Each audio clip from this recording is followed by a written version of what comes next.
bilingüe que recoge las conferencias y las ponencias del 6º Congreso de Arquitectura y Sociedad que se organiza en Pamplona cada 2 años. Nos hace especial ilusión presentar este libro aquí en la Capell porque realmente Ramón Sanabria me recordaba el otro día que esto se llama La Bañera y era el sitio donde se reunían los arquitectos y en la época franquista incluso para conspirar entre comillas, ¿no? Por aquello de que como dice la Ethel Barahona, los libros son más fuertes que las bombas, ¿no? Al final, digamos, las ideas hay que amasarlas y hay que trabajarlas y hay que hacerlas tirar para adelante, ¿no? Tenemos aquí 2 personajes de excepción que voy a decir que no hace falta que los presentemos, pero ellos me han dicho tengo que presentarlos y no voy a decir son los impresentables porque ya se presentan solos.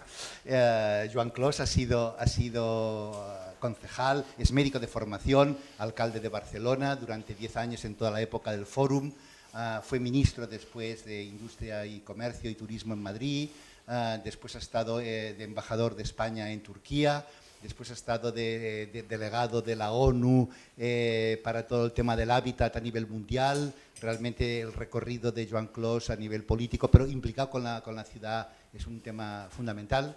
Y al otro lado tenemos aquello a Pachi Mangado, ¿no? Pachi Mangado, uno de los grandes arquitectos que yo más admiro y que además más quiero. No solamente porque mi madre también es Aramendía Íñigo Ascunce de Pamplona como él, sino porque realmente le he seguido la pista desde hace muchísimos años, desde que empezó en la UZAMA a hacer cosas fantásticas, el pabellón de la Expo de Zaragoza, los palacios de congresos de tantos lados, el baluarte donde organiza sus congresos y donde también he estado alguna vez, ¿no? Y realmente es una persona que no solamente hace una obra de arquitectura fantástica, sino que tiene esta capacidad de motor tremendo para tirar adelante una fundación que justamente se plantea estas relaciones entre la arquitectura y la sociedad, entre el mundo que los arquitectos más o menos queremos dominar y el mundo que no dominamos, que es el mundo mundial, ¿no? A mí me ha hecho gracia cuando yo vi el libro que lo primero que miras es quién has escrito, ¿no? Y claro, digamos, a José María Azquiaga, a Eberly, a Anne Lacatón, los conocía, pero había, hombre, a Carlos Solchaga también porque fue ministro, pero había mucha gente que no conocía, porque el libro pretende hacer una serie de miradas cruzadas muy interesantes sobre todos los agentes políticos, ¿no? Y como comentábamos el otro día hablando con Joan Clos, poco podemos hacer los arquitectos si no estamos vinculados al poder o a una cierta manera de poder, conservando nuestra independencia, obviamente. Pero sí que es lógico que es aquello del príncipe y el arquitecto, ¿no? O sea, o el rey o el príncipe se apoyan en el arquitecto para hacer sus obras, o si no, seguramente ese arquitecto no hará las obras. Gaudí sin Güell, sin su mecenas, no hubiera hecho ni la mitad de cosas y seguramente hoy no sería Gaudí, ¿no? Por eso esta importancia entre la relación política y la arquitectura, ¿no?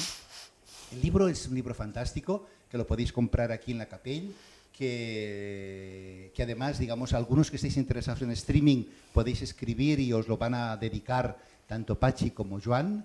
Y realmente, claro, cuando lo he leído, porque yo me enteré que presentaba este libro hace 3 días, ¿no? Entonces, el fin de semana me lo he leído y lo que sí que es cierto es que descubres muchas cosas, ¿no? O sea, cuando, por ejemplo, el alcalde de Pontevedra está hablando de que lo importante de la obra pública es justamente no tanto lo que se ve, no tanto lo que hace cada uno de los arquitectos o ingenieros, sino esta especie de sensación de poder ayudar. Yo pensaba en Héctor Abad Faciolince, el escritor colombiano, que su padre era médico también, ¿no? Y decía, la mayoría de los problemas de salud se resuelven haciendo alcantarillados, ¿no? Haciendo obras de sanejament, que diríamos, ¿no? Para las ciudades, ¿no? Cuando, por ejemplo, te das cuenta que Anne Lacatón habla de dar más metros cuadrados por el mismo precio, ¿no?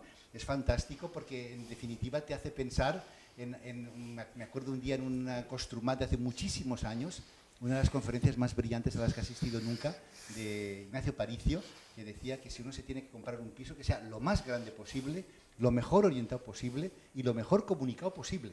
Porque lo otro, que tenga parquet, que tenga carpinterías de aluminio, que tenga dobles vidrios, todo eso te lo puedes poner, te lo cambias. Pero si el piso está mal ubicado, pues tendrás mala comunicación y si no está bien orientado no tendrás sol. Y si es pequeño, ¿no? Entonces esa especie de cosa de entender el mundo real, ¿no? Como cuando Eberly habla también en el libro de lo importante que es que los arquitectos tomemos conciencia de que la ciudad no es el sitio para hacer cada cual nuestra chorradita, y eso recordaba un comentario de Pachi Mangada también, sino que realmente la arquitectura tiene una misión social que es importantísima, ¿no? Y o somos capaces de entenderlo o estamos haciendo mal nuestro trabajo, ¿no? De todas maneras, yo no tengo que hablar mucho más, tengo que presentar a los señores que ya he presentado. Yo paso la palabra a Joan Clos y a Pachi y aquí estaremos para lo que queráis. Gracias. Muy bien. Bueno, yo le tengo que agradecer muchísimo a Pachi que me invitase a esta reunión de la Fundación de Arquitectura y Sociedad, porque me encontré con un grupo de gente muy interesada en una reflexión con una cierta profundización sobre el tema de la arquitectura, ¿no? En un momento donde estamos en una situación donde la política y en general los medios de comunicación aprecian el impacto inmediato y la superficialidad, encontrar un espacio de una cierta reflexión más ordenada es muy necesario, aunque sea contracorriente. Y a mí no me molesta nada participar en movimientos contracorriente, porque en esta bañera ahora somos los que somos, y cuando era la bañera eran también, en fin, un poco la misma cantidad, ¿no? Pero yo en el fondo confío, no sé si por mi edad o porque ya soy viejo y tal, confío en que las ideas bien argumentadas tengan una capacidad de influenciar la sociedad en la que vivimos, ¿no? Cosa que a veces no es evidente cuando los medios de comunicación, la transmisión de la información se basa en los impactos inmediatos, las reflexiones superficiales, etcétera, ¿no? Yo creo que, al menos yo me considero un racionalista, y como tal me considero en estos momentos fuera del mainstream, porque el mainstream es ahora emocional, espontaneísta, se valoran pues los impactos ¿no? espectaculares sobre... y esto tiene que ver mucho con la política contemporánea. Y me temo que por consecuente o consecuentemente, como decía aquel, también afecta a la arquitectura. Lo cual es un poco drama, porque la arquitectura es y el urbanismo son dos disciplinas que requieren estudio, reflexión y una cierta... Es decir, se puede hacer muchas cosas de impacto y muchos arquitectos se ganan la vida con proyectos de impacto donde no se valora la resiliencia a 15 años vista o a 20, pero a pesar de todo, en fin, yo sería de una generación que no somos de las generaciones contemporáneas. Me sabe mal que en Barcelona, que optamos en la época de Narcís y Pascual, y yo intenté seguir en este proceso, intentamos una gran alianza cultural con la arquitectura, entendida como una disciplina seria y compleja. Luego, yo creo que posteriormente Barcelona lamentablemente ha perdido su alianza cultural de fondo con la arquitectura y el urbanismo, ¿no? Y se va más a conceptos superficiales, poco profundos, etcétera, ¿no? Y el otro día me preguntaron en la televisión, ¿y esto por qué había pasado? Y tal, y bueno, yo dije, bueno, yo creo que el ayuntamiento evidentemente ha evolucionado a peor, pero también la arquitectura y el urbanismo, al menos en Cataluña, cuando tenía en la Escuela de Barcelona una especie de faro cultural que ayudaba a todo el mundo a tener una reflexión, digamos, ordenada y rigurosa sobre la arquitectura, luego se ha ido diluyendo el propio contenido profesional y cultural de la arquitectura en ya no sé en qué, pero ya no es lo que había sido. Y por lo tanto, lamentablemente, es una evolución social, no es una evolución donde se puedan encontrar, en fin, culpables o identificar responsabilidades individuales, porque yo creo que es más bien un tema colectivo, ¿no? Entonces, en esta reunión que tuvimos en Pamplona, hubo 3 o 4 temas, no muchos más, también tengo que decir, no muchos más, pero 3 o 4 temas que a mí me gustaron de una forma especial porque al menos planteaban reflexiones contundentes. La de la Catón es interesante, ella tiene este decálogo, no sé cómo le llama ella y tal, pero de todos sus adjetivos o sustantivos, a mí el único que me interesa es el de generosidad del espacio, que lo podéis encontrar aquí en su tesis. Es decir, esta moda de que los pisos en la sociedad contemporánea tienen que ser pequeños para que sean baratos es una falacia. Es decir, los pisos no puede ser que tengan que ser pequeños para que sean baratos. Es decir, pueden tener el tamaño que la sociedad decida que tengan los pisos asequibles. ¿Por qué hemos decidido que sean pequeños? Los mini pisos, los pisos de 35 metros. Oye, yo que soy navegante y que he navegado muchas veces en un barco que tiene un espacio de 6 metros cuadrados, se puede vivir en 6 metros cuadrados, pero no es una condición ideal para vivir, Una cosa es vivir en un velero o no sé qué, porque solo hay 6 metros cuadrados, pero oye, cuando vives en 6 metros, o 10, o 20, o 30, es horroroso. Hueles a todos los olores naturales y no naturales de todos los que conviven en el barco.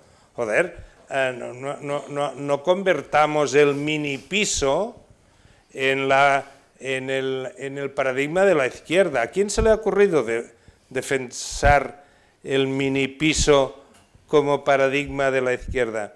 Y esto, Anne Lacaton tiene el coraje de decirlo, y ella habla de la generosidad del espacio, y dice, ¿para qué tanto verde cuando sobra verde por todas partes? Porque también tenemos una cierta confusión con el tema de la sostenibilidad ambiental y asociar la sostenibilidad ambiental solo con el verde, ¿no? Pero esto es una falacia. Si cogemos el área metropolitana de Barcelona, atención a lo que voy a decir, la cantidad de verde por habitante es espectacular. Es decir, esta idea de que aquí no sobra verde parte de un estereotipo histórico que proviene de que el centro de Barcelona es denso. Por cierto, el centro de Barcelona no es especialmente denso. Os lo digo porque como que vamos repitiendo esto de que el centro de Barcelona es muy denso, el centro de Barcelona no es especialmente denso. No lo es ni comparado con el centro de Madrid. Os lo digo para que algún día hagáis alguna comparación entre la Almendra de Madrid, que es lo equivalente al municipio de Barcelona, y la ciudad de Barcelona. Ya no digo con París, Manhattan o con otras ciudades. Por lo tanto, este estereotipo de que en Barcelona no se puede hacer nada porque es hiperdensa es una tontería. Y ahora me atrevo a decirlo así de claro, porque ya no estoy en política y ya solo me queda decir lo que creo que tengo que decir, ¿no? Por lo tanto, el problema que tenemos en una supervaloración ahora del verde como si fuese... Eso se ha convertido en una nueva religión, el verde. Es decir, cuando ya hemos matado a Dios y hemos matado al hombre racional, óptimo, solo nos queda el planeta. Y entonces hay como una especie de adoración a la supervivencia del planeta. Es decir, la única religión que ahora tiene todas las condiciones típicas de un mito es salvar al planeta. Pero la iglesia de este mito es una iglesia verde, con lo cual la iglesia verde tiene casi todos los problemas que tienen cualquier iglesia de cualquier de las religiones anteriores, ¿no?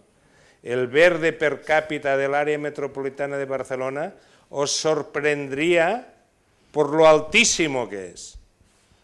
Porque entre Collserola, la Serra del Litoral y todo el verde dels Vallesos y del no sé qué, hay verde para dar y vender, ¿eh? Para dar y vender.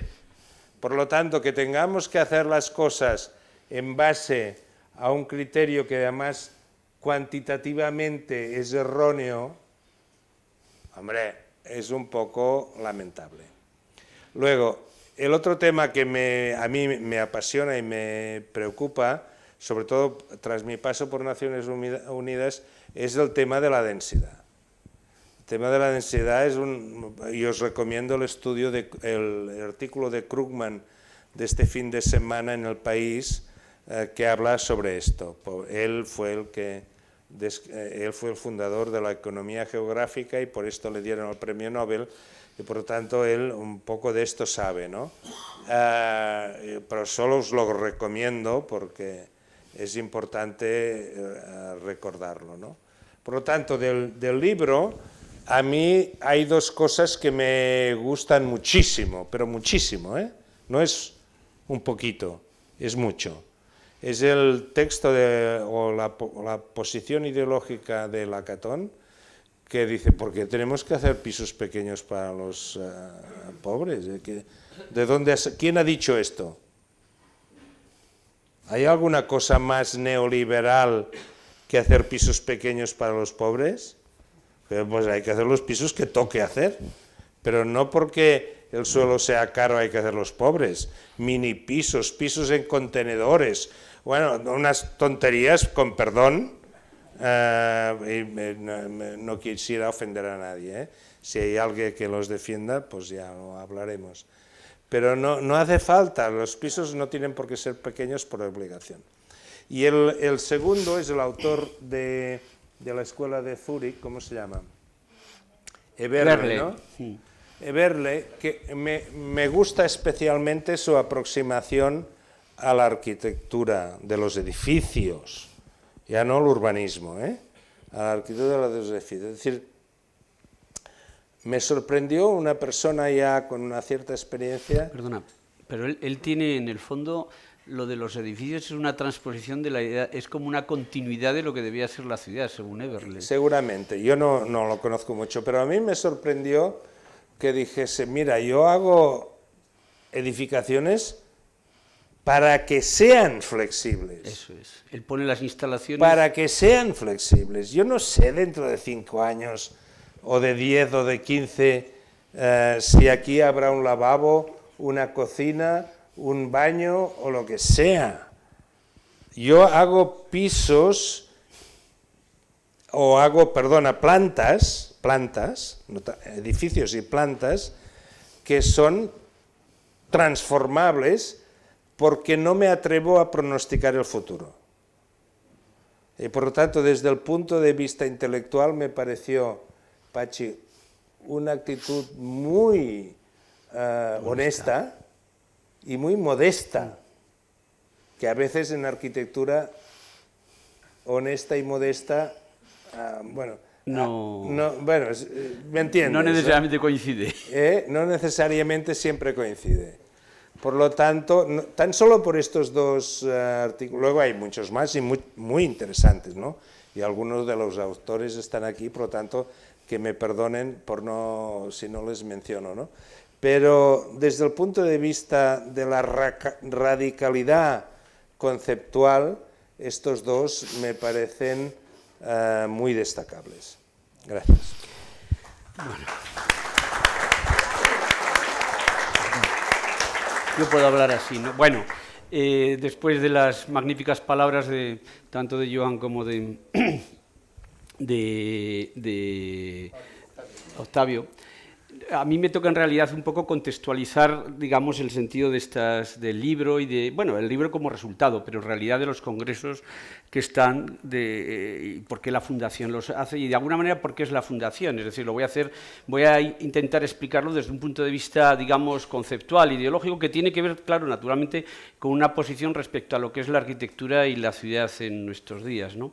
Parto de la base, después de haber organizado la fundación de hace 14 o 15 años, que se le llamamos Arquitectura y Sociedad, y que verdaderamente como objetivo fundamental pretende explicar cómo los arquitectos tenemos un papel extraordinariamente importante, lejos de los últimos complejos de los últimos años que nos han relegado, por culpa nuestra o por otra, a una posición relativamente secundaria, parte de la base de que naturalmente tenemos esa importancia y nosotros tenemos que explicar y buscar los vehículos, buscar los mecanismos para hacernos presentes como en su momento estuvimos hace años en la sociedad a la que servimos, ¿no? Esto poco tiene que ver, luego veremos, con los aspectos formales o los objetuales y tal, sino con los aspectos, como decía Joan, fundamentales, ¿no? Esenciales. Y naturalmente, claro, desde esa perspectiva, yo llevo muchos años reivindicando que los arquitectos más nos valdría preocuparnos y volver a tomar posiciones activas con respecto a la ciudad.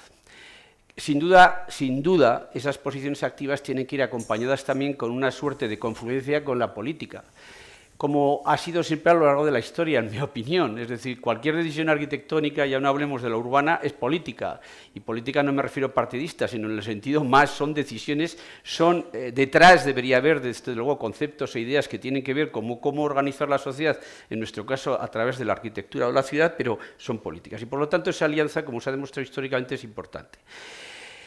No sé, a mí siempre me ha parecido, cuando intentaba justificar esto, que efectivamente se han producido dos razones esenciales, hay muchas más, sin ninguna duda, pero a mí me gustaba pensar en un modelo para explicar por qué, por un lado, los arquitectos hemos estado y estamos en gran medida al margen de las decisiones más importantes de la ciudad y, naturalmente, comparaba históricamente con la ciudad después de la Segunda Guerra Mundial, una ciudad que es consecuencia de un pacto socioeconómico que busca efectivamente el papel de lo público como compensador frente a la cuestión a la realidad del mercado. Es decir, de alguna manera la ciudad al final, nosotros tenemos la experiencia de las arquitecturas de los años 70, 60, 70, 80, en 80 ya empieza, pero en el caso de Barcelona, por ejemplo, vuestro ejemplo es paradigmático de esa fusión entre una voluntad política con naturalmente políticos que tenían una determinada idea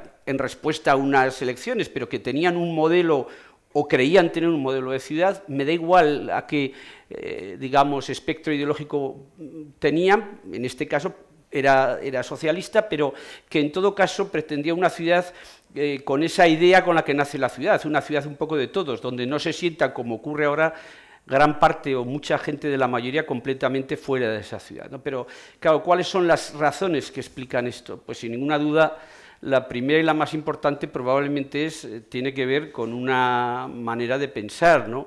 La ciudad posmoderna, que yo siempre he pensado que es una excusa, o la posmodernidad, pero que es una excusa ideológica, y en el caso de la ciudad, una excusa de la ciudad, del mecanismo de hacer ciudad por parte de las posturas más neoliberales, vamos a llamar, que son evidentes, que tienen que ver los años 90 y que llegan al máximo, digamos, y a la escenificación, para gente que lo entienda, con la crisis financiera del 2008, se ha ido produciendo de una manera inconsciente, se fue produciendo un desistimiento por parte de los poderes públicos en las tomas de decisiones. Es decir, de una manera progresiva pero consistente y pertinaz, la intervención de lo público en la ciudad, la intervención de la ciudad dibujada por los arquitectos o cualquier decisión en términos ciertos, reales, verificables, era sospechosa de imposición. Y por lo tanto se fue produciendo, y eso somos conscientes, la sustitución de unos planes, el planeamiento definido con unos objetivos, por unos planes que yo al menos no los entiendo, de manchas ambiguas, de decisiones no determinadas. Se tenía miedo a que 2 más 2 fuera igual a 4 porque daba sensación de imposición, todo eso era discutible, y en fin, en definitiva, se fue haciendo un planeamiento que yo creo que es bastante inexistente. No sé qué opináis vosotros, pero hoy yo, por ejemplo, los planes urbanísticos los entiendo poco, son cosa de abogados y de economistas que se han convertido en una suerte de gurús que lo interpretan ellos para que luego, además, por cierto, el 90% del planeamiento acabe en manos de los tribunales. Es decir, no tengo la sensación de que sean los políticos como representantes de la sociedad y los arquitectos en lo que podemos ser instrumentos los que tengamos un contexto en el que podamos decidir, ¿no? Y esto lo decía Joan, naturalmente esto es una cultura económica paralela y es una cultura también de relativizar todo, de lo importante es el eslogan pero no lo que está detrás, y en la arquitectura lo importante es la fórmula pero no el contenido de la fórmula, hasta el punto de que nadie mira si esa fórmula es eficaz. 2 más 2 igual a 3, bueno, no pasa nada, o a 5, depende de lo que opine no se sabe quién.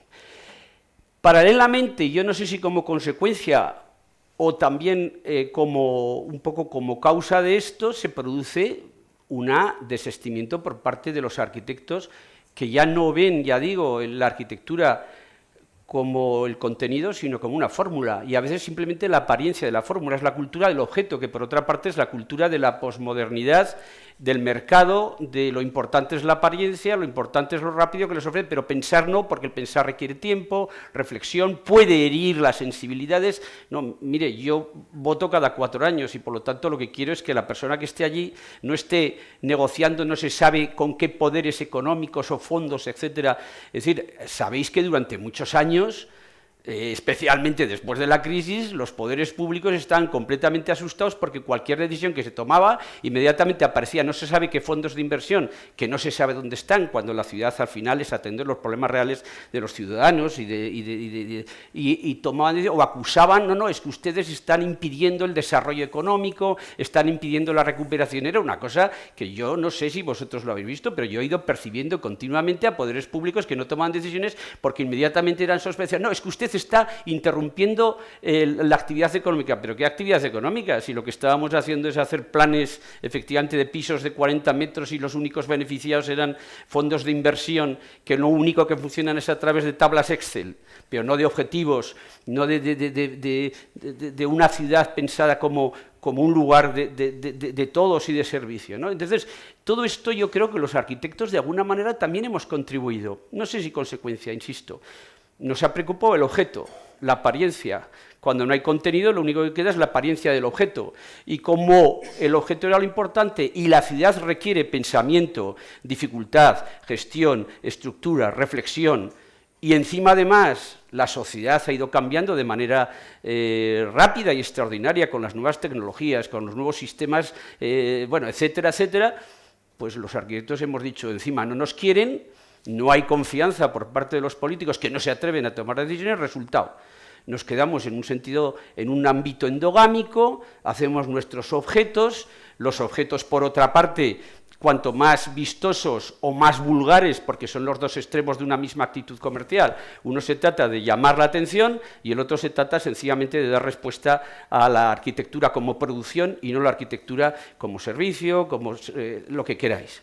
Y yo creo que esto, bueno, es una realidad la que vimos. Y encima, además, por cierto, de vez en cuando, el otro día leía una cosa que yo alucinaba, ¿no?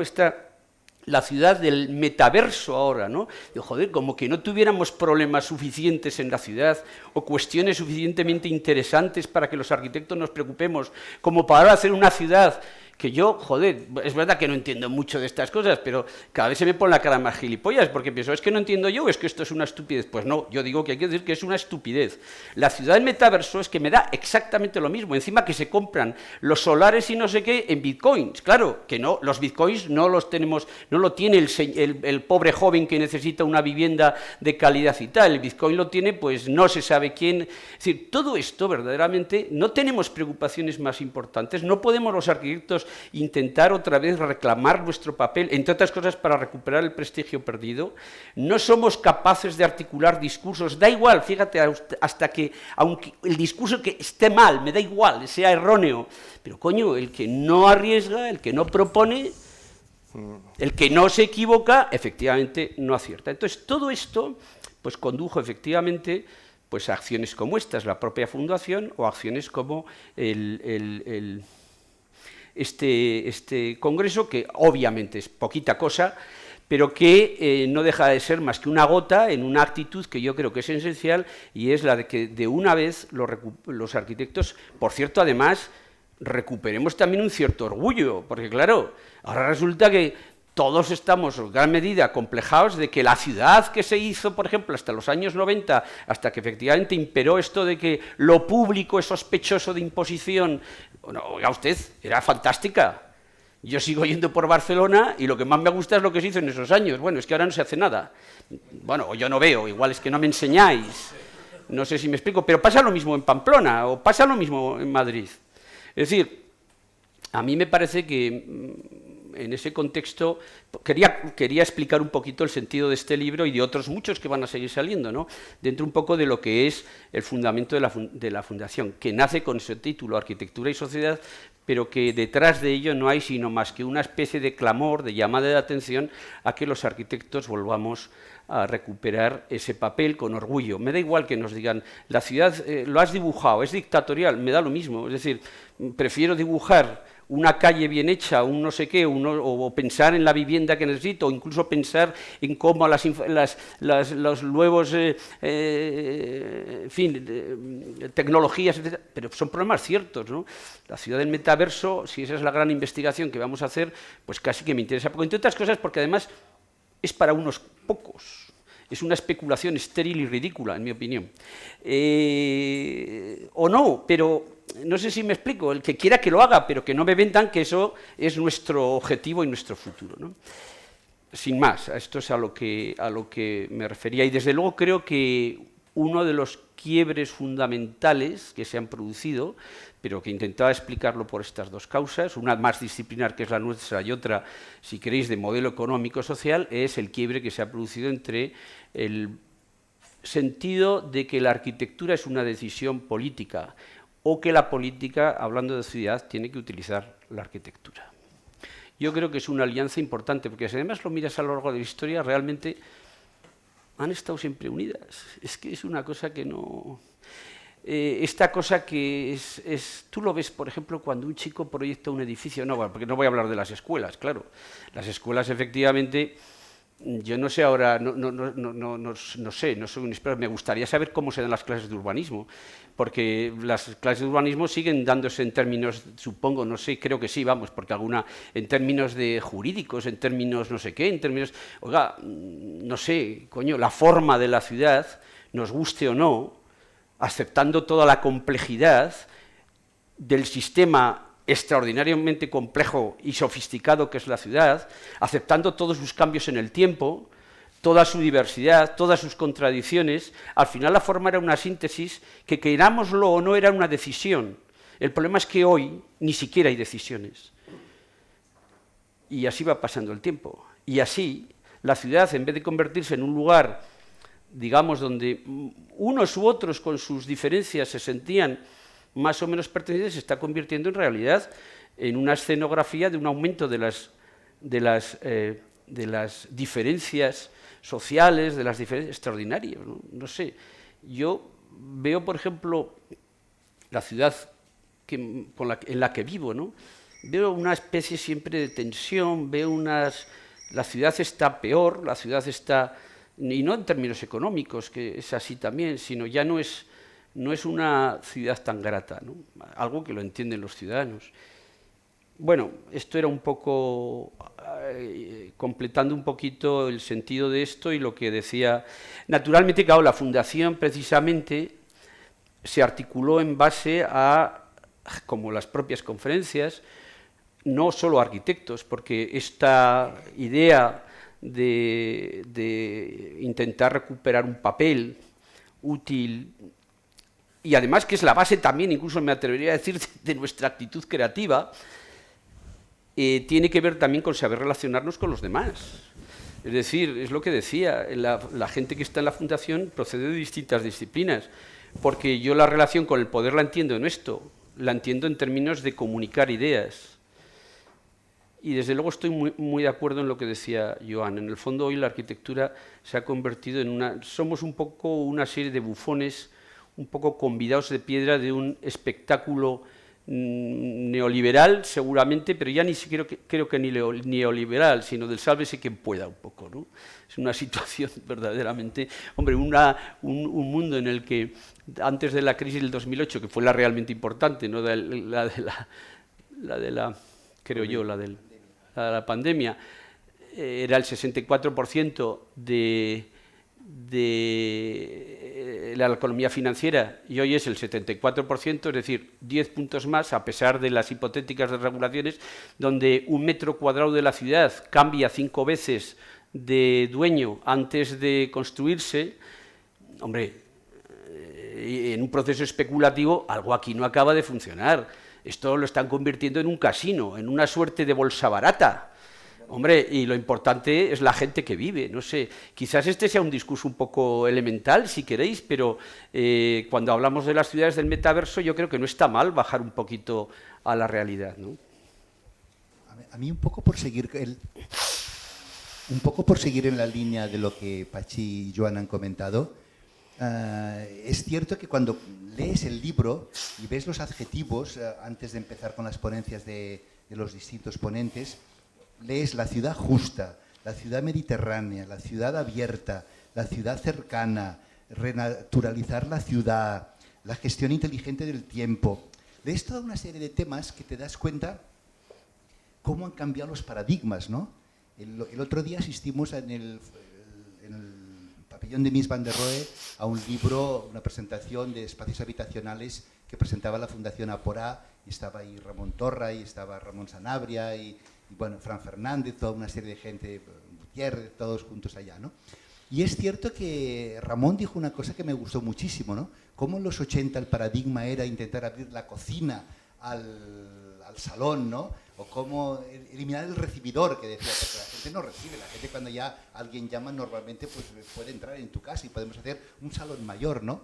Y cómo si eso ocurre, digamos, en la vivienda, ¿cómo no va a ocurrir en la ciudad? Y Ramón comentaba, hoy en día las viviendas son sostenibles, de emergencia, monoparentales, toda una serie de adjetivos que hace 30, 40 años no hubiéramos empleado nunca, ¿no?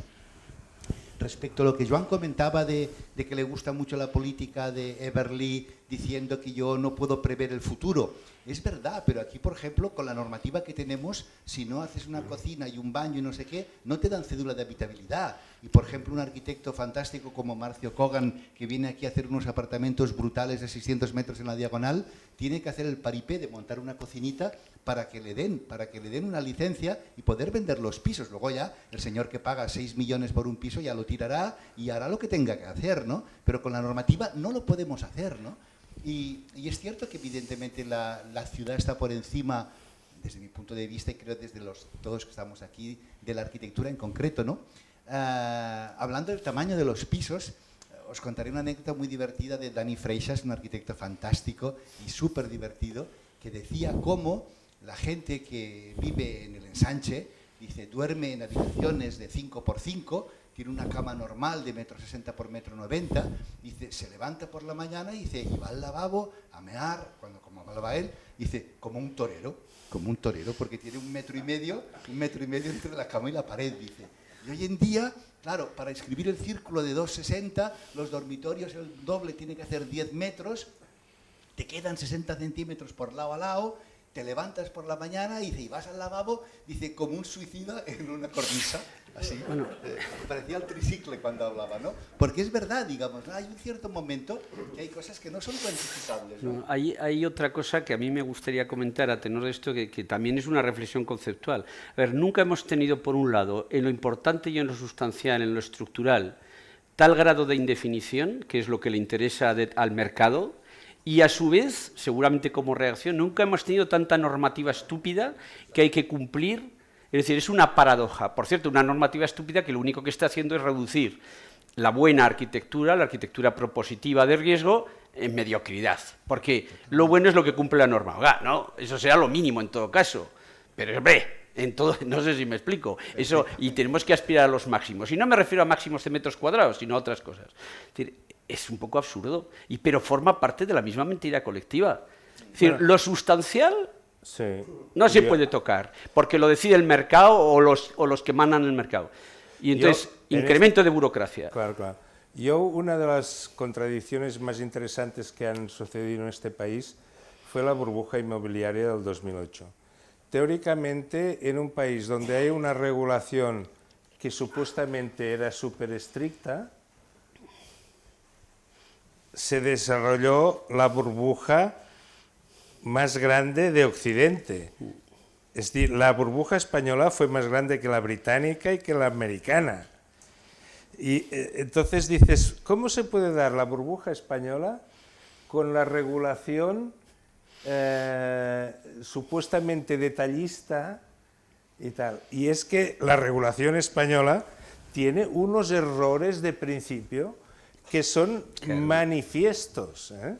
Claro, si la regulación española, de la cual muchos jurídicos se sienten orgullosos, encima, permitió la burbuja del 2008, dice, bueno, este país no ha hecho una autocrítica de por qué se desarrolló la inmensa crisis del 2008. Es decir, ¿por qué se empezaron a hacer centenares de miles de viviendas en sitios que no había demanda? Ni la podía haber, pero como que la ley no entraba en estos temas. Eso es. Es decir, que era una ley hiperdetallista en algunos aspectos y absolutamente permisiva, indefinida pero en los temas urbanísticos, ¿no? Bueno, y en este país continúa habiendo, a mi forma de ver, una gran confusión intelectual y que no es tan solo intelectual, sino que también es de valores y por tanto es política. Y muy interesada. Sobre la densidad. Aquí hay una confusión sobre lo que es la densidad que es inmensa. Y el sector económico-financiero y promotor de la vivienda le gusta vender vivienda en poca densidad porque se vende mejor, porque siempre los anuncios son con una pareja, con unos hijos rubios y una piscinita, en un piso aislado o adosado, y la mayor parte de los españoles ni son rubios ni tienen piscina. Y dices, pero oye, ¿cómo se puede vender esto como si fuese el paradigma de la vivienda? Y en cambio nadie es capaz de vender, o al menos presentar en la publicidad de venta, como argumento de venta, una multipropiedad con división horizontal, con servicios comunes, con no sé qué. Sí. Y, es decir, el paradigma del urbanismo americano en Barcelona, en Madrid es otra historia, porque Madrid es una ciudad americana, pero en Barcelona, que es una ciudad europea, en Barcelona el paradigma americano de urbanismo se está introduciendo vía publicidad. Claro, pero si es que forma parte, vuelvo a decir que estas cosas yo creo, no creo que pasen por casualidad, son mecanismos perfectamente articulados, organizados. Mira, además se lo cuelan a todo el mundo, incluida la izquierda. Pongamos el caso de Madrid Norte, ¿no? La Castellana, que un gobierno supuestamente de izquierdas en el ayuntamiento como Carmena estaba muy contento porque había bajado la densidad de lo que los bancos habían propuesto para Castellana Norte, al margen de que luego cambian el plan y uno es mejor u otro, no sé qué tal, pero vayamos al concepto. Y lo presentan como, de entrada, como diciendo, fíjense, hemos bajado la densidad. Todavía hoy ese discurso, Continúa. Todavía hoy, vale. Y dices, oiga, vamos a ver, pero usted, en fin, igual hay que poner el doble de densidad y que sea más accesible, pero ¿qué es lo que no dicen? No dicen que cambia todo la urbanización de esa zona. Con lo cual, los que se tienen que gastar esa urbanización que tenía unas características determinadas, se gastan la mitad. Y la densidad que bajan, en todo caso, no equivale a decir, ¿estas cosas cómo pueden pasar? Pues porque están más preocupados por la imagen de tontadas que por los fundamentos. Y por las... Por cierto, ¿sabéis cuánto es la densidad de Madrid Norte, no? 1,5. 1,5. Es menos que la Villa Olímpica. 1,5. La Villa Olímpica es 2. Urbanismo de rico, rico, rico. Claro. 1.400.000 metros cuadrados de techo de vivienda y 1.600.000 metros cuadrados del centro. Encima, por lo tanto, esto será para pobres, ¿no? Esto será para pobres, ¿no? ¿Verdad? Aquí van a comprar los pobres, ¿no? Claro. Y eso lo defiende Manuela Carmena. La izquierda. Es el mundo al revés. Y luego los arquitectos no servimos para nada. Es decir, bueno, es que no es un arquitecto, esto se le ocurre al que asó la manteca, al tonto del barrio se le ocurre, coño. Por cierto, ¿sabéis cuál es la edificabilidad propuesta para las 3 chimeneas? 1. La mitad de la Villa Olímpica. 1.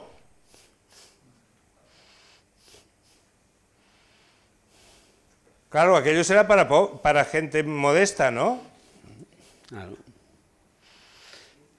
Claro, y esto, claro, pero y entonces yo pregunto, coño, ¿dónde está la escuela de arquitectura? ¿Dónde estáis, coño? Acojonados. Porque si no, no me dan este proyecto, porque si no, es que esto es así, es que nos han empobrecido. ¿Cómo puede ser que las 3 chimeneas sea 1? Por favor, que sea 5, por lo menos. Además, en la primera línea de mar, cuando coges el barco y te vas a una milla, el frente marítimo siempre se empequeñece, es una banalidad. En el frente del mar, que tienes el infinito delante, puedes construir lo que quieras, aunque sea vivienda asequible, o especialmente si fuere vivienda asequible. ¿Quién dice que en Barcelona no hay suelo para hacer vivienda asequible? Lo que no hay, sí, el ayuntamiento. El problema del suelo no es el suelo, es la edificabilidad. Pero todo esto se ha perdido. Pero ¿cómo es que de esto no hablamos en Barcelona ahora? Con lo que nos peleábamos durante la transición con los planes especiales de los barrios, que todos vosotros habíais hecho planes especiales de los barrios, y todos habíais hecho, en el PERI de no sé qué, habíais hecho 3, 3,5, siempre se intentaba que hubiese una edificabilidad, pues que permitiese vivienda a precios asequibles. Ahora no, ahora se hace ciudad-jardín en todas partes, incluso en el frente marítimo. Eso sí, luego hay que llenar las cubiertas de placas solares. Esto sí, por favor, claro. Eso sí. Y si pueden ser los edificios de madera, mucho mejor. Sí, eso es. Ya solo falta que encima sean de madera. Quedan 10 minutos apenas, ¿no? 5 para... No, pero déjales hablar, porque por eso, los hemos interpelado. Los hemos interpelado para que respondan. A ver, yo me lo he pasado muy bien. No, pues mal. Si te lo has pasado bien, mal. Mi intención era que te lo pasases mal. He ido, bueno, para concretar una cifra. Madrid, Nuevo Norte, de este 1.400.000 metros cuadrados de techo, solo el 20% es vivienda asequible. Solo. Sí, claro. No. Claro, porque... No hay pero podrías doblar la edificabilidad. No hay la promoción pública. Pero podrías haber doblado o triplicado la edificabilidad y haber hecho el 75% de vivienda He asequible. ido al baúl de los recuerdos, ya que ha salido aquí la bañera, muchos de los que estamos aquí habíamos estado en la bañera, en época franquista. Exacto. Los grandes proyectos se hacían aquí. antes de entrada a la democracia, había debate de ciudad. El Colegio de Arquitectos organizaba concursos contra planes realizados por un magnífico arquitecto, Antonio Bonet Castellana, etcétera, etcétera, el contraplan de la Ribera. Y había debate de ciudad antes. Viene la democracia y sí, viene un periodo fantástico. Porque todos os incorporáis a la... Antonio Acevillo liderando un magnífico proyecto de transformación del espacio público que llegó a ser digamos, el modelo mundial mejor que tenemos, premio Harvard, Riva, etcétera, etcétera. Todo esto muy bien. Y que todavía Ahora quizás funciona. Ahora quizás estamos Lo único que funciona. en el urbanismo del CAP, perdón, ¿esto se graba o no? Sí, sí. En 2 minutos. El urbanismo del CAP de la Brigada. Yo voy a tomar un café en una terraza, pero que invade el espacio público y me encuentro con unos separadores que parecen estos de las autopistas para que Las New Jersey estas. Bueno, hemos ido en una degradación tremenda, pero yo creo que ha habido una ausencia de debate a la ciudad desde aquellos años de la Bañera hasta ahora. Y ahora he visto esto, la ciudad que queremos, está muy bien. O sea, iríamos a todas las vindicaciones históricas, desde que Jane Jacobs se enfrenta con Moses en New York y todos estos movimientos del placemaking, toda esta evolución que ha habido como alternativa. Pero debate de ciudad no ha habido. Y no existe el debate de ciudad. Y este es el gran drama cultural y político de aquí. Has dicho, en aquellos años la arquitectura era el faro cultural. Era el faro cultural. En los años 70, y Bruno Chevi, con el libro Sapere Vedere la arquitectura, nos hablaba de que los periódicos estaban llenos de propagandas, de anuncios de teatro, de exposiciones y tal, y la arquitectura era la gran olvidada, quizás. Pero la arquitectura de la ciudad, el debate de la ciudad, que es el debate, yo no lo he visto, he pasado por la escuela y no lo he visto. Soy profesor de urbanismo durante muchos años. Es que tengo sentimientos de ausencia de aquellos años. Oh, claro. Esto se perdió. Y aquí acabo. Y acabo con un artículo magnífico que tiene el nombre de una película y suena a perversión, que es la película de Francesco Neri, fantástica, sobre Nápoli, que es Las manos sobre la ciudad. El artículo de Manolo Vázquez Montalbán es Las manos sobre la ciudad. Este artículo creo que salió en El País en el año 85. ¿Y qué decía Manolo Vázquez Montalbán? Esto, antes, todos los que estábamos en la bañera, entre comillas, porque él también vino un día en la bañera, estábamos criticando y reivindicando, apoyando y asesorando a las asociaciones de vecinos para conseguir aquello, que después se materializó y muy bien se materializó.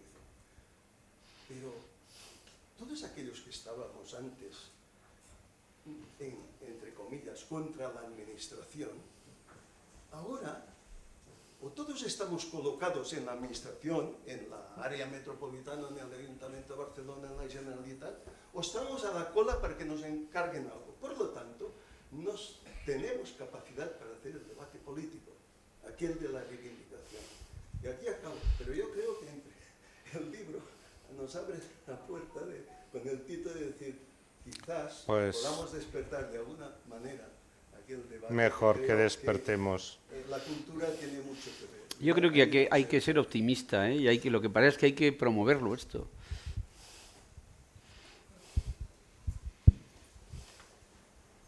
Me toca a mi. Sí. Perquè has dit que volies parlar. Has pedido la palabra. No, però ja que... Sí, ja que... No, jo volia, en relació a lo que heu explicat, hi ha un parell de coses o tres que sí que volia no contradir, però... No, bueno, te entiendo. No contradecir, sino apoyar. Al final se ve así. Porque yo creo que una cosa que no puede ocurrir en una reunión como esta es sublimar un nihilismo sobre la arquitectura tan grande como el que estamos haciendo todos. Yo soy el primero en hacerlo, es decir, no. Lo digo porque yo tengo una impresión personal, que ahora no tengo tiempo, pero que es que no, que esto es verdad que la arquitectura ha caído mucho en todo el mundo, no solo aquí en España ni en Barcelona, pero yo creo que en los medios en los cuales sofisticados, digamos, en donde existe la máquina del pensamiento que después genera políticos, premios Nobel, historias de estas, en estos medios la arquitectura vuelve a estar otra vez sobre la mesa. Lo que pasa es que aún no lo sabéis, o aún no lo sabéis. Y vuelve a estar sobre la mesa porque, decías, Pachi, porque la gente se da cuenta que más allá de su condición espacial y de su condición objetual, que obviamente permanecerá, afortunadamente permanecerá, porque si no tendríamos que prescindir de Vitruvio, pues la arquitectura hoy encuentra todo el mundo, o una parte del mundo que es todavía uno de los pocos instrumentos válidos que tenemos. No digo la arquitectura que estamos haciendo, ni la que, sino no, yo estoy el rol de la arquitectura es un rol de futuro positivo, no es un rol a extinguir. Yo creo que es una muy buena apreciación, ¿eh? Yo estoy completamente de acuerdo en eso, es decir, soy bastante optimista, a pesar de que han sido unos años, porque estoy de acuerdo que es entre, digamos, todo este mundo tan etéreo, líquido, como se llama ahora, yo creo que la arquitectura es una de las cosas más cercanas a la certeza. Porque es lo más sólido. Efectivamente, o sea que eso es así. Y luego también por un sentido cíclico de la historia, es decir, que no sé si, bueno, esto ya es una especulación por mi parte, pero conforme vas leyendo ya hay cada vez más gente que también, desde las perspectivas más intelectuales, que está planteando un hartazgo, digamos, de este mundo, insisto otra vez utilizando el término este del filósofo coreano, ¿no? Tan líquido y tan... Y me da la sensación que está habiendo una cierta reacción y que, bueno, no sé, y esto ya simplemente es una opinión personal, pero sí que estoy bastante de acuerdo con esto que dices, ¿eh? Sí que yo también, y lo observas, efectivamente en determinados ámbitos se observa. Es que además lo que yo digo lo estás apoyando vosotros, es decir, no hemos de esperar que la reacción provenga de las escuelas de arquitectura necesariamente, porque el academicismo lo que hace normalmente muy bien es conservar lo que se debe conservar. Exacto. Y mejorar lo que está desmejorado, etcétera, etcétera. El academicismo responderá a opciones que tienen que venir, por ejemplo, de medios o de sistemas aparentemente tan finos o tan delicados o tan pequeños como es hacer este libro en el seno de un congreso, o esta experiencia que me decías tú que ibas a hacer ahora en Pamplona con el ETH, etcétera. Sí, sí, sí. Hay una reacción en esta positiva que yo he notado, sobre todo en China, que es raros de historias. Todos vamos a practicar el chino antes de 5 años. Sí, no tiene ya ninguna, el que no lo entienda así, pues que... Sí, pero es verdad, sí. Y allí está muy claro esto que digo. Pero de todas maneras, a mí me preocupa, aparte de esto, me preocupa una cosa. O sea, porque el alcalde Clos, al cual yo, como podéis comprender, no solo comprendo, sino que estimo tanto, ha dicho, ¿quién ha dicho que hay que hacer viviendas pequeñas? Hombre, yo sé quién lo ha dicho. Los que no entendieron correctamente el marxismo. Y cuando Stalin decidió hacer viviendas pequeñas, y la socialdemocracia europea y la socialdemocracia norteamericana decidió que eso era un error, entonces nacieron nuevas tipologías de viviendas con baño y con cocina, porque hasta entonces no estaban, no sé, la Karl-Marx-Hof, la Siemensstahl de Berlín, las viviendas de Queens, etcétera, etcétera. Es decir, que se sabe el mal.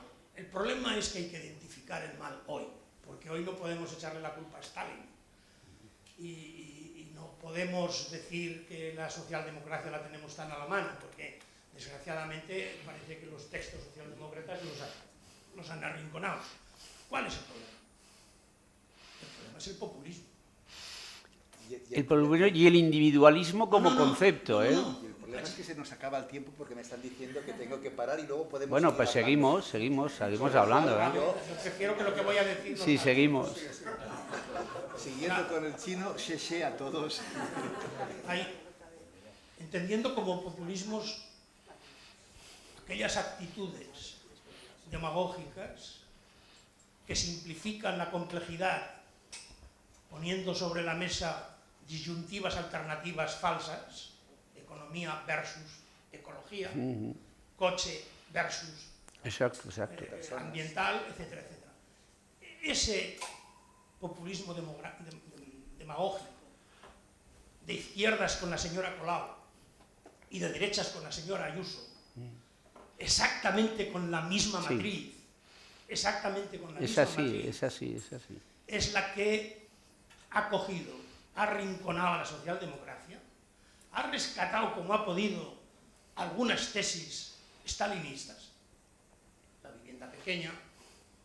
Bueno, Stalin llegó a hacer una cosa fantástica, que es hacer una ley para que todas las escuelas de Rusia estuvieran en el centro de los patios de manzana para que no tuvieran contaminación del tráfico, y resulta que no había coches. Es decir, porque Stalin, que era un tío que estaba al tanto de lo que pasaba en Nueva York y que tenía una grandísima amistad con Ford, pues llegó a la conclusión de que para ser como un americano tenía que tomar esta... y la tomó. O sea, si vais a cualquier ciudad rusa veréis las escuelas siempre en el centro de un patio de manzana, que allá no son como aquí. Los patios de manzana soviéticos son enormes, 4 veces más grandes, es decir, son como el escuchado y en el enormes, medio.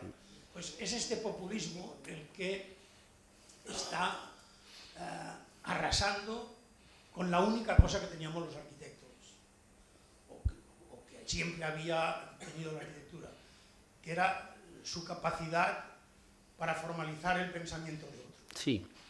Y esto no lo pueden permitir, por eso no hay arquitectos en el Ayuntamiento de Barcelona. Eso es, sí. Por eso ponen estas cosas amarillas. Pero yo creo que eso que estoy de acuerdo, eso se inicia, yo estoy seguro que de manera completamente planificada, porque en el fondo, vamos a ver... Estos pagan a las elecciones. Claro, pero ya esto, cuando las tesis neoliberales empiezan a imperar en los años 90, yo estoy seguro que lo primero que hay en ese afán desregulador, no solamente desregulador de la economía, etcétera, sino de la estructura más sofisticada, que era la que establecía las relaciones sociales y, por lo tanto, culturales más importantes, que es la ciudad. Es decir, yo creo que el neoliberalismo, esto se ha escrito, pero vamos, yo no soy un experto historiador, ni mucho menos, pero yo creo que estaba perfectamente planificado la desestructura, o sea, sobre todo la falta de la jerarquía en las decisiones de la ciudad y, desde luego, la falta de intervención en lo público, porque ahora mismo incluso el populismo que estoy completamente de acuerdo,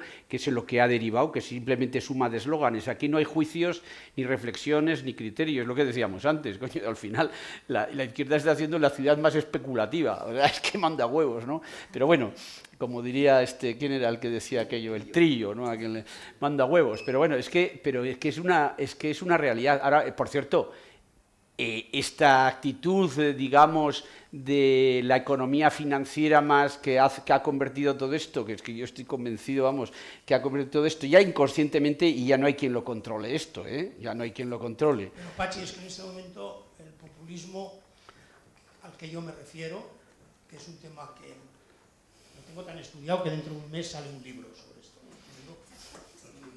Para que, o sea, solo sobre esto. Es más corrosivo de lo que la gente cree. O sea, la tesis fundamental de este populismo es proletarizar las clases medias. Sí. Por eso actúa donde actúa. Quiere cascar las clases medias. Sí, esto Por está... eso hace apología Claro. de una ciudad que no tiene salud. Los muy ricos y los demás, Pachi, efectivamente. el otro día en el Ayuntamiento de Barcelona me invitaron a un debate sobre el modelo urbano. Y yo fui allí porque los panelistas, bueno, los que íbamos los elegían partidos, no los elegía el equipo de gobierno. Y a mí me eligieron para ir y fui. oí lo que dijo el representante del equipo de gobierno municipal. Cuando digo equipo de gobierno también pido que la gente que ya es de aquí, pero tú a lo mejor no sé si lo sabes, el equipo de gobierno de aquí no nos podemos referir indiscriminadamente a los dos partidos que lo forman. No es lo mismo el PSC que yo me estoy refiriendo al populismo. El populismo de la señora actual. Bueno, pues el discurso que hizo el señor en nombre del equipo de gobierno fue: Barcelona no tiene un problema urbanístico, tiene un problema de mala salud. Y es a partir de esto, claro, entra por, o sea, el simplismo, digamos, emocional, entra rápidamente. O sea, claro, si a una persona le dices que Barcelona tiene mala salud y le dices que haces una cosa para mejorar su salud, claro, no va a discutir sobre. Y ese es el problema, ese es un problema grave. Y por ejemplo, cuando tú dices, es que ahora la izquierda va a acabar siendo más especulativa, no, aquí ya lo es. Joan, te digo una cosa, no te preocupes porque tenga 1 de densidad las 3 chimeneas. La propuesta que se está estudiando en este momento es que tenga 0, para que en las 3 chimeneas no se construyan viviendas y se haga un gran tinglado para medios de comunicación, que ya está previsto quién lo tendrá. Roures. Eso lo dices tú. Con el fin de que este grupo de comunicación apoye debidamente la campaña electoral de la señora Colau. Esto es lo que se está cociendo. Por lo tanto, densidad 0. No, bueno, el edificio. Sí, pero Sí, de 0. viviendas... De vivienda 0, claro. No, lo digo porque es un sitio en el que... Sí. Acabo porque no quiero yo... o sea, yo me marché de Barcelona, del ayuntamiento, no coincidiendo temporalmente, sino coincidiendo temporalmente y además coincidiendo en la vida conceptualmente con la salida del alcalde Clos. El último plano que yo dibujé y que lo presenté en la Bienal de Venecia mientras Clos tomaba posesión como ministro de Industria, era un plano que demostraba que en Barcelona se podían hacer viviendas para 100.000 habitantes con los solares disponibles que había. Por ejemplo, a mí me salían 14.000 viviendas en Sagrera. En Sagrera va a generar una zona verde de 37 hectáreas. Cada 100 metros de techo en Barcelona necesita 18 metros cuadrados de verde. A mí me salían 14.000. ¿Cuántas se han hecho? Yo digo, hay que hacer un barrio en Sagrera, no hay que hacer hay que hacer un barrio nuevo, que va desde Sagrera hasta el Besós. Es decir, todos, y ahora ya os podéis olvidar, o sea, mientras estos personajes estén gobernando, no tenemos ni la más mínima posibilidad. Por lo tanto, yo hago una apología a los arquitectos para que sepan a quién votan. Sí. Y a quién no votan. Albert, ¿volies parlar un moment? Buenas, jo sóc Albert Segarra, no sóc arquitecte, però a mi l'Octavi Mestres i el Lluís Alonso, Pau Descansi, són grans amics meus i per tant el coquet de l'arquitectura se m'ha quedat a dins. Jo crec que l'arquitectura fa les ciutats i ara tenim un equip de govern que no cuida l'arquitectura, no cuida el que és el principal foc cultural d'aquesta ciutat i verdaderament és una llàstima. És una llàstima perquè va ser una ciutat degradada. Jo quan vaig sentir la Janet Sans, amb tot el respecte, dir que l'urbanisme que havia fet el de l'Eixample, el Cerdà, ja havia passat, però perdoni, però si això l'estan copiant a molts llocs, com pot dir vostè aquesta tonteria tan gran? Però si és el millor, una ciutat que circulava de meravella, que es podia, la gent que repartia aparcava de meravella. Ara que tenim el triple o el quadruple de moviment dintre de la ciutat per tot això de la moda de l'online, doncs clar, resulta que ara ens hem carregat els xamfrats. I ara on poden aparcar la gent que porta les Coca-Cola? O sigui, tot això del comerç de proximitat va en contra del que aquesta gent estan dissenyant o estan fent com a ciutat, que l'estan destrossant. I jo estic d'acord en que hem de fer, socialment hem de fer alguna cosa. Jo estic a la Junta de la Cambra de Contratistes, estic a la Junta de l'Associació Catalana d'Empreses Instal·ladores, nosaltres som instal·ladors, i la veritat, jo no havia vist mai una ciutat tan bruta, tan degradada. Nosaltres, el nostre treball és moure'ns, com el vostre, anar a les obres,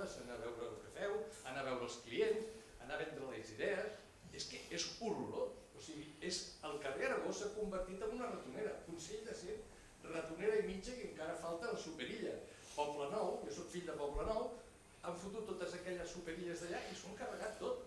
I clar, jo estic d'acord amb el Patxo, que vaig tindre el gust de conèixer, no se'n recorda, quan va fer el Baluarte, i la veritat és que dius, jo estava orgullós de Barcelona, i continuo, jo soc un barceloní, dels que vivíem a Poble Nou i dèiem, anem a Barcelona, no anem a la plaça Catalunya, anem a Barcelona. Per tant, això hem de tornar a aconseguir que la societat civil es bellugui i que la societat civil, començant per vosaltres, que sou els que heu fet aquesta ciutat, heu heredat de tota la gent com Gaudí, com Cerdà, com Puig i Cadafal. Com pot ser que estiguem amb uns arquitectes municipals que han desenvolupat l'Villa Olímpica, han desenvolupat el Fòrum? La Villa Olímpica encara avui en dia és un exemple. Els Jocs Olímpics de Barcelona és un exemple. Jo conec el Paco Segura i, escolta, quan anaven a Corea al·lucinaven, un equip de treball enorme que hi havia. No podem perdre això, senyors. Jo tinc 65, em faré 66 aquest 1 de juny. I fa 50 anys que treballo a l'empresa que estic, que és centenària. Escolteu, collons, aixequeu els cors. Tindreu al costat vostre la gent, perquè la gent està cansada.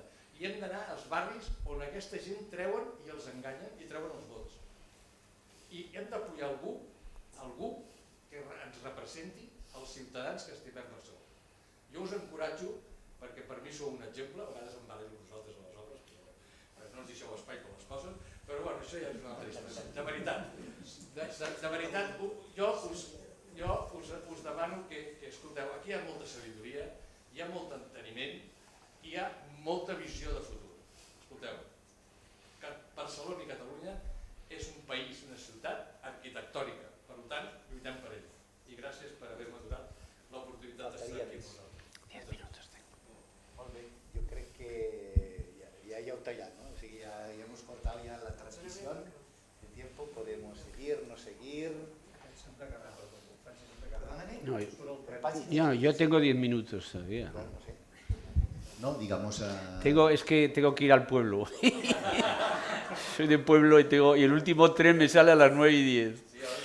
Me iba a quedar, pero es que no llevo 4 días aquí. Con los amigos, no. Bueno, es que tengo que estar mañana temprano, sí. Bueno, pues no lo sé. No, esto no quiere decir que no. No. Por favor, o sea... Bueno, no sé, no voy a insistir en que compren el libro porque ya no están grabándose. De todas las maneras, yo voy a decir una cosa que me parece esencial, ¿no? También, y esto os lo digo, vamos, y no comprenderéis que no es haceros la pelota ni mucho menos. Es que y hablando en general de España, ¿no? Hay una diferencia sustancial entre la vocación, digamos, ciudadana, y cuando digo ciudadana me refiero al ejercicio de la ciudadanía en Barcelona que en el resto de las... Tú vas a Madrid, su ciudad no le importa a nadie.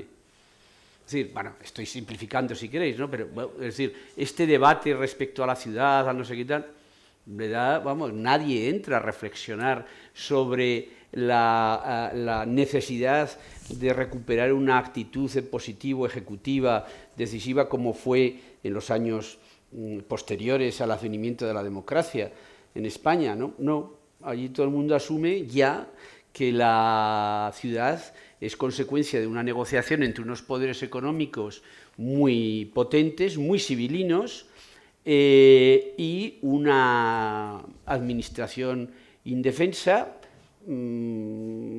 políticamente indefensa, o mejor dicho, políticamente colaborativa en este caso, ¿no? En este caso, además, en este momento, quiero decir, coyunturalmente, ¿no?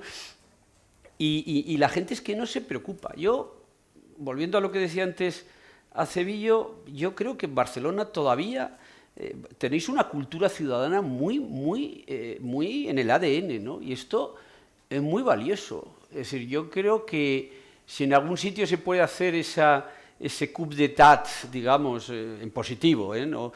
Y los arquitectos deben volver a recuperar, superando también esos miedos a veces, ¿no? del pesebrismo generado por la ausencia del trabajo, es en Barcelona. Yo creo que además está la historia de Barcelona, la tradición pocas ciudades tan activas en el siglo XX, finales del siglo XX como Barcelona. Yo creo que la misma situación, por ejemplo, si vosotros veis a Madrid, bueno, no sé, yo veo una degradación, y no me refiero ya a degradación física que existe, sino a una degradación conceptual, ¿no? En el sentido de la ciudad se va improvisando, es una suma aditiva de cosas sin ninguna estructura dirigida, me da igual por cualquier ideología, es la suma casual, que no es casual porque al final todo está dirigido, en fin, es una cosa. El otro día me decían algo que me parece, es decir, hay una serie de empresas en Azca, ¿no? Que Azca es una de las cosas más horrorosas que uno... entonces, una serie de empresas propietarias del suelo hacen un concurso y deciden que van a reurbanizar Azca. Obviamente les importa un huevo reurbanizar Azca, lo que les importa es revalorizar el metro cuadrado de sus edificios. Claro, a ver, y el ayuntamiento no tiene nada que decir. Es decir, ya ha llegado un momento en el que una preocupación que debería ser no reurbanizar para poner aquello bonito, sino reurbanizar para transformar de manera estructural y sólida. No. Entonces, es todo una especie de acción de bisutería o de imagen. Está verdaderamente, insisto, controlado pues, por fondos de inversión que actúan en la ciudad con tablas Excel. Y esta sensación es la que yo tengo, pero en Barcelona, a pesar de todo, esta, digamos, esta indignación, si queréis, o me parece que es algo es un activo extraordinario y una base sustancial sobre la que volver a recuperar. Bueno, pues claro, todo esto además no es casual. En realidad, y ahora no voy a hacer yo aquí propaganda electoral, pero la realidad es que, seamos muy concretos, la transformación de Barcelona se hace bajo unos gobiernos socialdemócratas y que tienen unas determinadas ideas. El problema es que hoy no solamente populismo, hay también una situación un poco de desgobierno, visto desde fuera, ¿no?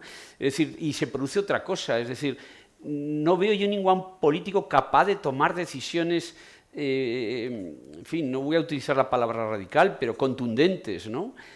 Por miedo a equivocarse. Vivimos en una sociedad, en estos últimos 20 o 30 años, y vuelvo a decir lo mismo, el triunfo, digamos, de esta actitud individualista ha generado un miedo a equivocarse extraordinario. Todo esto que decíamos de una cantidad estúpida de normativas que no definen lo sustancial, pero ya lo hemos dicho, no tiene que ver con esa actitud de decir yo no tomo decisiones, las decisiones se toman colectivamente, o esta otra cosa que se dice es que la arquitectura es interdisciplinaria, digo, vaya chorrada. Es decir, cuando me hablan de la arquitectura interdisciplinaria, digo, esto es una gilipollez, porque, perdona, esto ha sido a lo largo de toda la historia, ¿no?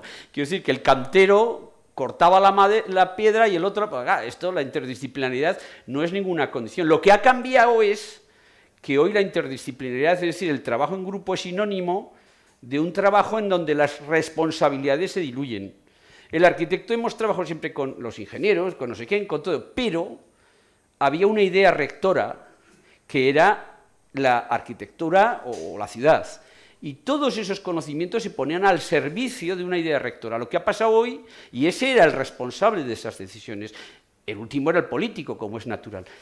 Hoy no, hoy todo se diluye, las responsabilidades no existen, hagamos las decisiones a votos. Bueno, pronto, perdón, pues también le operamos a un tío, decidimos a votos, si se le abre el corazón o se le abre el hígado, no sé, digo, ya sé que es un ejemplo un poco fácil. No te equivoques. No. Pero claro, es una situación la que se está creando en donde existe un pavor a la toma de decisiones, ¿no? Porque hay riesgo, ya, joder, es que la sociedad ha avanzado con el riesgo, equivocándose.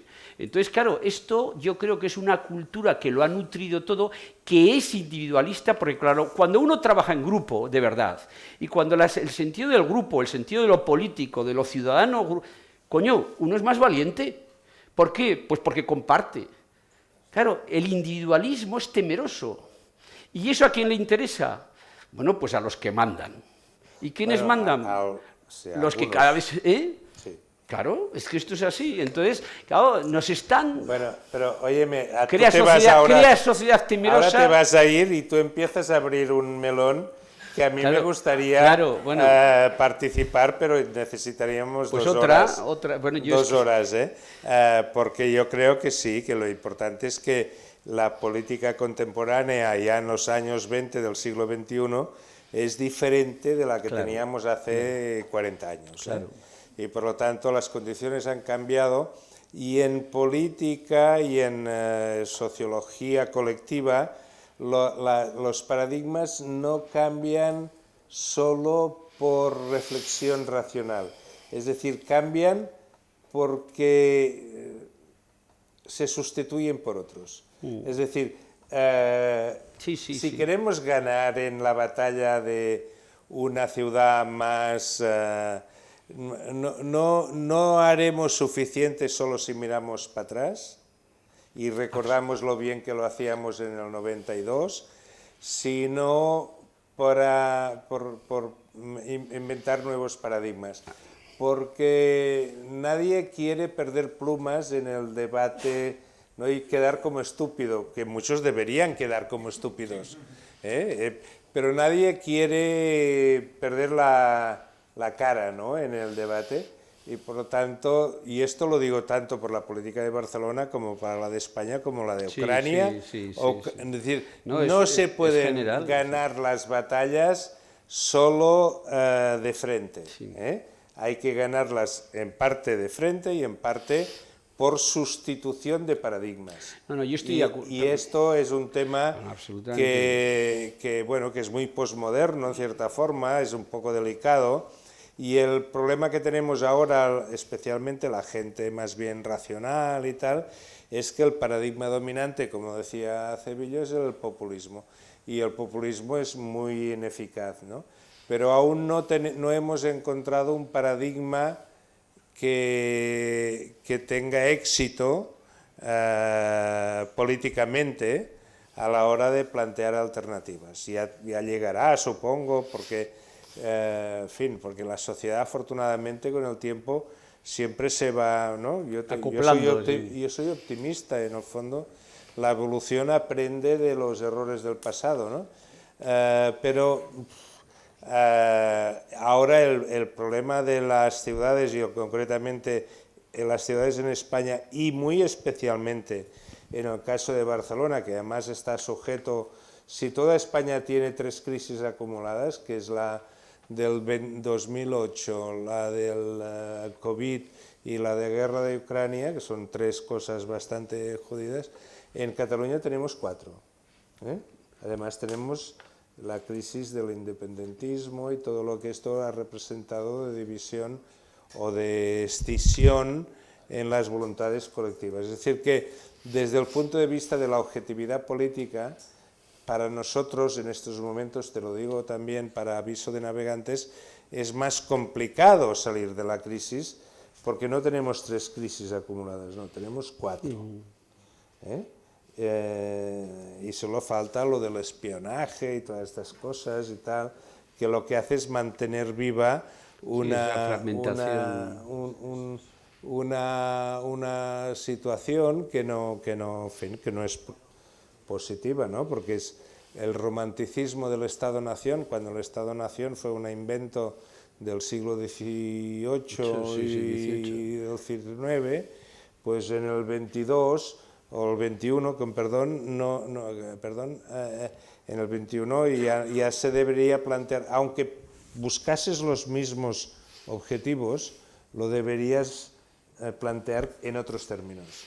Pero estamos planteando por razones de oportunidad política para unos cuantos, en los términos tradicionales. Y esto lleva a un conflicto. No, yo estoy completamente de acuerdo, no estoy planteando el modelo pasado como paradigma de retorno, no, sino como actitud. Evidentemente, como la actitud que había en aquel momento, evidentemente ha cambiado, no se puede hablar ni de la misma ciudad, ni de la misma sociedad, ni de los mismos paradigmas, ni los mismos contextos, por supuesto. Pero en ese nuevo, en ese nuevo juego, es donde yo creo que tenemos que tener una actitud verdaderamente beligerante, positiva y ejecutiva, ¿no? Sí, yo me tengo que ir. Bueno, lo siento mucho, muchísimas gracias.